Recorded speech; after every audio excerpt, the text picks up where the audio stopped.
رامپور واپس آنے کے بعد سے وہ تھکاوٹ اور کمزوری محسوس کر رہے تھے۔ وہ پچھلے کچھ مہینوں میں کئی بار دہلی کے ایک اسپتال جا چکے ہیں جہاں سے ان کا علاج چل رہا ہے۔ یہ تفصیلات ان کے بیٹے عبداللہ اعظم نے سوشل میڈیا پر شیئر کی ہے۔ چھتیس گڑھ میں 208 نکسلیوں نے اجتماعی خود سپردگی کرتے ہوئے عوامی زندگی کی طرف ایک قدم بڑھایا ہے۔ خود سپردگی کرنے والوں میں 110 خواتین اور 98 مرد شامل ہیں۔ ان سبھی کو آئین کی کاپی اور گلاب کا پھول بطور تحفہ پیش کیا گیا۔ انہیں اب حکومت کے بازآباد کاری منصوبے کا فائدہ مل سکے گا۔ اس کے ساتھ ہی ابوجماس کا بیشتر حصہ نکسلی اثر سے پاک ہو جائے گا اور بڑی تعداد میں نکسلیوں کی خود سپردگی کے بعد مانا جا رہا ہے کہ شمالی بستر میں کافی حد تک لال دہشت گردی کا خاتمہ ہو جائے گا۔ اب صرف جنوبی بستر ہی بچا ہے جہاں نکسلی کارکرد ہے۔ کیرالہ کے اسکول میں حجاب کا تنازع پیدا کرنے کی کوششوں کے درمیان کوچی میں زیر تعلیم مسلم طالبہ نے اسکول چھوڑنے کا فیصلہ کیا ہے۔ طالبہ کے اسکول چھوڑنے کے فیصلے پر ریاستی وزیر تعلیم وی سیونکئی نے ایک بار پھر سخت ناراضگی کا اظہار کرتے ہوئے کہا کہ اسکول کو اس کے بارے میں جواب دہ بنایا جائے گا کہ طالبہ کو کن حالات میں اسکول چھوڑنے پر مجبور ہونا پڑا۔ وزیر تعلیم نے اس سے قبل خبردار کیا تھا کہ کیرالہ کے اسکولوں میں حجاب پر پابندی کی اجازت نہیں دی جائے گی۔ انہوں نے اس کو تعلیم کے حق، بنیادی حق اور مذہبی حقوق کی شدید خلاف ورزی قرار دیا تھا۔ طالبہ کے والد نے آج کہا کہ اسکول کے موقف سے ان کی بیٹی کو کافی تکلیف پہنچی ہے اور اب وہ مزید اس اسکول میں تعلیم حاصل کرنا نہیں چاہتی۔ طالبہ کے والد نے مزید کہا کہ اسکول کے پرنسپل نے ان سے کہا تھا کہ میری بیٹی کا حجاب پہننے سے دوسروں میں خوف پیدا ہو جائے گا۔ اس موقف سے میری بیٹی کو تکلیف ہوئی ہے۔ انہوں نے کہا کہ وہ نہیں چاہتے کہ اس سے عیسائیوں اور مسلمانوں کے درمیان فرقہ وارانہ مسئلہ پیدا ہو۔ صدر کل ہند مجلس اتحاد المسلمین و رکن پارلیمنٹ اسدالدین اویسی نے کہا ہے کہ راجستھان کا نیا قانون مذہب کی تبدیلی کو پوری طرح غیر قانونی بنا دیتا ہے۔ اگر آپ اپنا مذہب بدلنا چاہتے ہیں تو آپ کو کلکٹر صاحب سے اجازت لینی ہوگی اور آپ کے نام اور فوٹو کے ساتھ عوامی نوٹس لگائی جائے گی۔ ایسی نوٹس لنچنگ کو دعوت دینے کے برابر ہے۔ ستم والا ہے ستم یہ کہ اب کسی پر بھی غیر قانونی تبدیلی مذہب کا الزام لگا کر ان کے گھر یا عبادت گاہ پر بلڈوزر چلایا جا سکتا ہے اور ان کی جائیداد ضبط کی جا سکتی ہے۔ دستور کے پہلے صفحے پر لکھا ہے کہ اظہار خیال کی آزادی، عقیدہ، دین اور عبادت کی آزادی، لیکن بھاجپائی دستور کو کہاں مانتے ہیں۔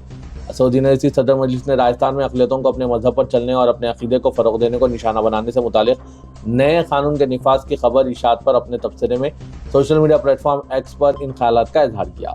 خبر میں کہا گیا کہ ملک کی 12 ریاستوں میں اس طرح کا قانون بنایا گیا ہے۔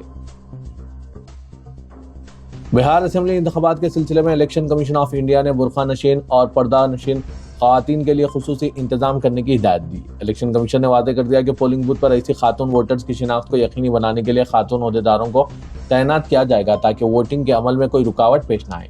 اس کے لیے آنگن واڑی مراکز میں کام کرنے والی خواتین کو خصوصی طور پر تعینات کیا جائے گا۔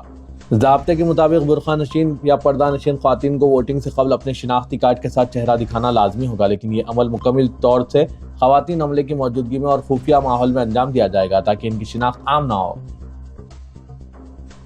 ریاست کرناٹک کے وجے پورہ کے رکن اسمبلی بسنا گوڑا پاٹل یتنال نے چیف منسٹر سدھارمیا سے مطالبہ کیا ہے کہ وہ سڑکوں، فٹ پاتھوں اور سرکاری عمارتوں کے احاطے میں اجازت کے بغیر نماز پر امتناع عائد کر دیں۔ ایک دن قبل کرناٹک کابینہ نے قواعد و ضوابط وضع کرنے کا فیصلہ کیا تھا۔ کہا جاتا ہے کہ اس کا مقصد RSS کی سرگرمیوں کی روک تھام ہے۔ اسے سڑکوں پر مارچ کرنے، عام مقامات اور سرکاری عمارتوں کے احاطوں میں ایونٹس منعقد کرنے سے روکا جائے۔ سدھارمیا کے نام مکتوب میں یتنال نے، جنہیں BJP سے خارج کیا جا چکا ہے، کہا کہ ریاستی حکومت کا حالیہ فیصلہ خانگی تنظیموں اور غیر سرکاری انجمنوں کو سرکاری املاک، تعلیمی اداروں اور خانگی یا ادارے جاتی استعمال کے لیے عام مقامات سے استفادہ سے روکتا ہے۔ انہوں نے کہا کہ غیر جانبداری کا یہی اصول سماج کے سبھی طبقات پر یکساں لاگو ہونا چاہیے۔ مکتوب میں کہا گیا کہ ہم نے دیکھا ہے کہ لوگ بغیر اجازت سڑکوں پر اور سرکاری عمارتوں کے احاطے میں نماز پڑھتے ہیں۔ ایسی سرگرمیوں سے گاڑیوں کی آمد و رفت میں خلل پڑتا ہے۔ فٹ پاتھوں پر لوگ پیدل بھی نہیں چل سکتے۔ اس سے آزادانہ نقل و حرکت کے بنیادی حقوق کی خلاف ورزی ہوتی ہے، جس کی ضمانت دستور کے آرٹیکل 19 اور 21 میں شہریوں کو دی گئی ہے۔ رکن اسمبلی نے کہا کہ سرکاری دفاتر یا دیگر سرکاری امدادی اداروں میں نماز پڑھنے کے لیے کوئی خصوصی سہولت نہیں ہونی چاہیے۔ پروفیسر اختر الواسع نے جامعہ ملیہ اسلامیہ کے 105 سال مکمل ہونے پر مبارکباد پیش کرتے ہوئے کہا ہے کہ جامعہ ملیہ اسلامیہ اپنے تعلیمی سفر کے 125 سال پورے کر لیا ہے۔ جامعہ ملیہ اسلامیہ کو مرکزی یونیورسٹی کا درجہ اگرچہ 1988 میں جناب خورشید عالم خان کی کوششوں سے ملا، لیکن اس نے جتنی جلدی علمی اور تحقیقی میدان میں ترقی کی منزلیں طے کی ہے وہ انتہائی قابل فخر ہے۔ خاص طور سے موجودہ وائس چانسلر جناب پروفیسر مظہر آصف اور رجسٹرار پروفیسر مہتاب عالم رضوی کی قیادت میں جس طرح ملک بھر میں جامعہ ملیہ اسلامیہ نے اپنی جگہ بنائی ہے اور ممتاز ترین مقام حاصل کیا ہے، وہ غیر معمولی بھی ہے اور انتہائی تابناک بھی۔ پروفیسر اختر الواسع نے کہا کہ جامعہ ملیہ اسلامیہ نے مختلف علمی میدانوں میں جس طرح سے کامیابیاں حاصل کی ہیں اور engineering, social work, mass communication, قانون، ہیومینیٹیرین، سوشل سائنسز، نیچرل اور لائف سائنسز میں اپنی جگہ بنائی ہے اور پورے ملک میں جو ناموری حاصل کی ہے وہ جامعہ والوں ہی کے لیے نہیں، پورے ملک کے لیے فخر و خوشی کا باعث ہے۔ پروفیسر واسع نے مزید کہا کہ جامعہ ملیہ اسلامیہ نے اسپورٹس اور NCC میں بھی غیر معمولی کامیابیاں حاصل کی ہے۔ موجودہ وائس چانسلر کی قیادت و سرکردگی میں جامعہ جس طرح سے نئی بلندیوں کو چھو رہی ہے وہ ہم سب کے لیے سرمایہ افتخار ہے۔ پروفیسر اختر الواسع نے اس موقع پر سر سید احمد خان کی سالگرہ پر انہیں یاد کیا اور ان کے لیے دعا کی۔ ریاست تلنگانہ میں ایک اور بدعنوانی کا ایک بڑا اسکینڈل منظر عام پر آیا ہے۔ BRS کے 10 سالہ دور حکومت میں مختلف سرکاری محکمہ جات میں تقریباً 1 لاکھ بوگس فرضی ملازمین کی نشاندہی کی گئی، جن کے نام پر 15,000 کروڑ روپے کی خطیر رقم غیر قانونی طور پر نکالی گئی۔ ذرائع کے مطابق محکمہ فائنانس اور دیگر تحقیقاتی ایجنسیوں کی ابتدائی رپورٹ میں یہ انکشاف ہوا ہے۔ کئی محکموں میں ایسے ملازمین درج ہے جو عملاً موجود نہیں ہیں، مگر ان کے نام پر ہر ماہ سرکاری خزانے سے لاکھوں روپے تنخواہ نکالی جا رہی ہے۔ اس طرح سالانہ 1500 کروڑ روپے نکالے گئے، جس سے حکومت کو 10 سال میں 15,000 کروڑ کا نقصان ہوا۔